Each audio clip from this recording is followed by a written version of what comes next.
Greetings from Laughing Coyote. Today I want to share some interesting correspondence I've just received. And interestingly enough, it has to do with our current election. I got an irate email from my ovaries the other day that said, "Where the hell is our uterus?" I'm just reading from the email here. "We are getting reports from stranded ova that after they ovulate, there's nowhere to go. Can you imagine what that feels like? You wait 50 years for your chance to leave the room you've lived in with all the other unripened eggs. You know everything about everyone, their hopes and dreams, their nasty habits, the rumors about the ova who live in the other ovary being smarter and better looking than your lot of listless, shallow, and self-absorbed eggs who are content to post selfies on Bodybook and worry about their weight. And imagine that you've experienced all the tiresome competitions between the left ovary and the right ovary in the successfully released egg contest, and you've read all the research and opinions about who deserves to ovulate, and then endured the monthly ups and downs of the ovarian selection process, which is only slightly less complicated than a Supreme Court confirmation. Yet you are always living with the nagging question in the background: where do we go when we leave this ovarian life? What happens to us? And then finally you ovulate and nada. I was shocked. Not just because my reproductive system knows how to email, but to find out that their sex education system is possibly worse than ours, especially in ovary right. Apparently the eggs don't know what happens to most ova, disappearing into a toilet or a tampon somewhere, lost and anonymous, with the blood that was once part of the uterine lining. All hopes dashed. But who would agree to ovulate if they knew of that possible future? Finishing the email, I realized my ova were also not prepared for the other thing that can happen: turning into a human being. I suspected the ovaries were not prepared for that kind of panic.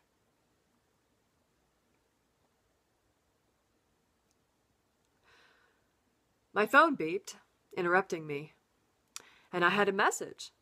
It was from Ava the Ovum, and I'm going to read from the text here. It's a long text. She wrote, "We've been trying to call you. Since typing is hard without fingers and the voice-to-type thing sucks, but you never answer the phone. Some of us think you are a millennial, but I disagree. I suspect you are simply a curmudgeon who hates talking. But I thought you might respond to a text. I want you to imagine what it's like to be me. Finally liberated from ovary right, I arrived at the end of the fallopian tube only to say, where the fuck is the uterus? I know there's a uterus. Right before you ovulated, I was notified about the difference between a fallopian tube and a uterus. And this is no uterus. I can't possibly embed here. I was specifically warned against this kind of behavior. But here I am, and it's basically a door without a house, and even the door is missing. I felt disenfranchised," writes Ava the Ovum. And she asked, "Is this all there is?" Nothing in ovary right had prepared me for the possibility of the uterus going missing. I dug into the end of the fallopian tube and tried to remember more about the briefing I'd had about ovulation. Does the uterus leave the pelvic floor and come back? Had there been any instruction on what to do if the uterus is late? Should I wait here? Does the uterus have a phone number or an app? If it travels, where does it go? Around the body like some kind of weird inter-organ Uber? Wait a second, didn't I hear about that somewhere in history? The wandering uterus that causes, I think that's it, hysteria? When the uterus wanders around the female body, creating problems for the GOP? Now, what were those symptoms? Moodiness, hysterical regulation of pregnancy, delusions about birth control and abortion, and a special kind of neurasthenic paralysis of the hands that keeps the Senate from voting on Supreme Court justices? Yeah. I decided to make a temporary fallopian encampment, hoping the uterus would take a break from abusing mankind and come back and pick me up. And I waited, and nothing happened. A month passed, and finally here came another ovum, Olivia, and I reached out to grab her because, unlike my slow, careful meander through the fallopian tube, she was tearing through it like an egg on a mission.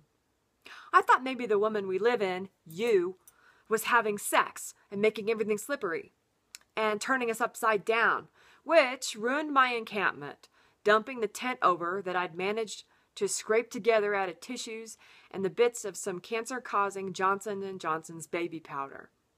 Unfortunately, my fellow egg slipped out of my grasp in the bedlam, sailing off into the abyss, and then falling and falling and falling until I couldn't see her anymore.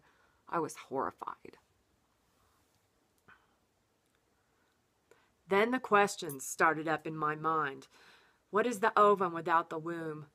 What is a uterus without the possibility of a baby? What is the purpose of an unemployed and undereducated egg? What skills did I really have? Shortly thereafter, I decided I had been alone and self-aware way too long. Us ovas are not generally good at solipsism or solitude. Obviously, some action needed to be taken.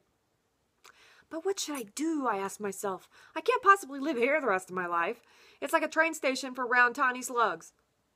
I've studied feng shui, and these conditions are not good for me. Plus, I feel the danger of dying without a purpose. Parts of me actually already seem to be disappearing when I sit still too long. Anyway, I was promised a uterus, and I want to know what happened. I decided it was no use waiting around for the wandering uterus to come back. In fact, if I was a uterus and could move around the body, why would I come back to the pelvis where I'd been trapped my entire life? Why not hang out in the left triceps?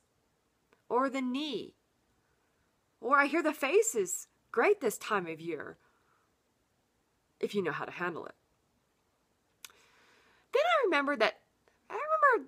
remembered some gossip that some uteri, which is the plural of uterus, feel that being a receptacle for human life is not always what it's cracked up to be. Which is maybe why the ovarian committee told us nothing about it until right before ovulation. Evidently, some uteri resent being seen as only being useful for pregnancy. We had dismissed this as propaganda because it leaked from ovary left, and it involves science, which for us on ovary right was just a misspelling of Scientology. Subsequently, I recalled more talk about our uterus being involved in a fibroid ring that she couldn't get out of, that was making her pay in pain and blood. Maybe she had every reason to get out. Shit, what if our uterus had left the building entirely in order to escape from a mafiosa of fibroids? Maybe our uterus wasn't in our woman's body at all anymore, but had applied for a passport for places unknown. Perhaps she'd had a plastic surgery of some kind and was hiding in plain sight.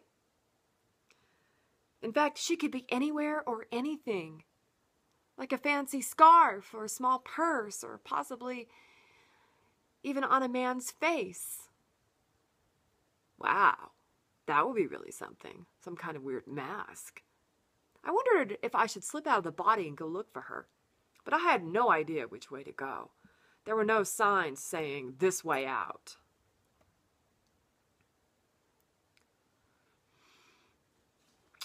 I had to go back and tell the others, I decided. I owed them that. I needed to warn them. So I found some fibers that no one seemed to be using, and like the salmon that I'd read about on the ovarian internet, I climbed my way back up the fallopian tubes to the fallopian doors and took a running jump at the canyon of gap between the fallopian tube and ovary right, and then clung to the outside and threatened to turn into ovarian cancer if they didn't let me back into the ovary toot the sweet. But we've never had an ovum come back, said the gatekeeper. Our revolving door only revolves one way. Ignoring that Sarah Palinist logic, I said, I have the Johnson's & Johnson's talcum powder pointed at your head. Get out of the way and I will solve the enigma of the revolving door, as well as the mystery of the missing uterus. So she let me in, and so I told my story to the ovarian committee. And then after learning how to write, which took another month, we composed an initial email, and then I decided to text you this testimonial. Please tell us what is happening with our uterus. That's a real email from Ava the Ovum. Actually, it was a text. That was a whole text from Ava the Ovum. Anyway, that's how I found out that you should always notify the ovaries of a major shift in uterine policy, so they can prepare to fall to the floor of an empty pelvis and be absorbed into whatever tissue happens to be there. A death perhaps better than being carried out of the body on a sludgy river of blood and letting the ovaries know that the hidden dream of becoming your own body through the miracle of gestation and birth is now over. Did I really want to tell them I chose to have a partial hysterectomy to remove a uterus infested with many different kinds of fibroids, most inoperable, causing pain and digestive problems that would only get worse with menopause, still years away? I didn't know I had to warn the remaining organs and set up a psychological support system. Furthermore, it never occurred to me that I could email my reproductive system or text them. Think of the conversations I could have had. If only I'd known. On second thought, maybe not. But how was I going to explain all this? Was I going to say, hey, look, ladies, I had to excise the uterus, but I left you alive? Never mind now that all of you are doomed for reabsorption in remote and unknown areas of the pelvis, never before seen by other ova. Would that spin of me saving them so they could be pelvic pioneers be a sufficient consolation prize? What would happen to me if all my remaining ova got mad at me at once? What about sad and depressed eggs? Wouldn't they be more inclined just to throw in the towel and cause cancer? What if the ovaries decided to start wandering around my body, weeping and carrying protest signs about the oppression of ova and the murder of uteri by women? Worse, what if they accused me of being a Republican, who could do ridiculous things like vote for the GOP from 2001 onwards and decide that putting a pussy-grabbing male presidential candidate into office was somehow better than choosing the evil, emailing Hillary? So I did what any self-respecting Democratic woman would do when texting her ovaries. I became a politician.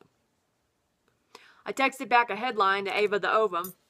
It said, hysterical wandering uterus votes for Clinton. Ava the Egg texted back, our uterus is voting for president? I wrote, yes. In fact, I think my sex organs have been plotting this for a long time. The fibroids being an excuse for voter autonomy. It's the year of the It's the year of the hysterectomy. Get out the fucking vote. Female sex organs are so excited to vote for Hillary, who is a woman's woman. Not like that shit for brains Sarah Palin, who finds plastic Ziploc bags confusing. And totally different than that morally bankrupt talking penis puppet Condoleezza Rice, who has all the morality of a cockroach despite her IQ being 4 times that of George W. Bush. Women are out voting for Clinton with all the reproductive organs, vaginas, wombs, ovaries, and brains, and no one can stop it. Ha! I added, last night Trump held a press conference and whined and screamed and said, we need to crack down on illegal wandering uteruses committing voter fraud. We must keep female reproductive organs from rigging this election and getting away with it. But no one's listening to him anymore, and he can't stop it. Apparently it's too much pussy for even him to grab. Ava the Ovum wrote back, wow. I wrote to her, your sacrifice, Ava, just might save our democracy. A day later, I got a text from Ava the Ovum. She said, I was so inspired by how our wandering uterus is trying to save the world that I've convinced all of us at ovary left and right to ovulate all at once behind Hillary Clinton. After all, we are stronger together. Come on, girls, let's go fill out those ovals. I sat back with a sense of a job well done. No more periods and a female president. What a great time to be alive. Until next time, this is Laughing Coyote. Get out the vote.